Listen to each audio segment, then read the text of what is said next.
অনেক দিন পর একটু লাল দই বানালাম, তো আপনাদের সাথে সেটা শেয়ার করলাম।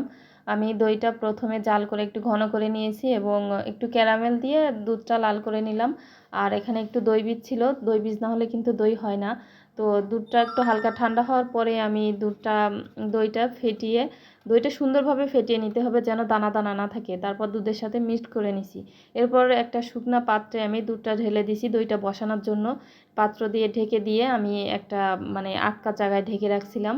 এরপরে 12 ঘন্টা পরে আমি বের করছি, দেখেন দইটা কি সুন্দর পারফেক্টলি জমে গেছে, একবারে কি সুন্দর, মাশাআল্লাহ খুব সুন্দরভাবে দইটা জমে গেছে। এই দেখেন, এই লাল দই আমার তৈরি হয়ে গেছে। এখন আমি একটু আপনাদের কেটে দেখাই। দেখেন কি সুন্দর দইটা জমে গেছে, লাল দই, মাশাআল্লাহ। আমার ছেলেটা খুব পছন্দ করে। আমার দই বানানোটা কেমন হয়েছে অবশ্যই জানাবেন। দেখেন কি সুন্দর পারফেক্টলি দইটা হয়েছে। তো ভালো থাকবেন সবাই।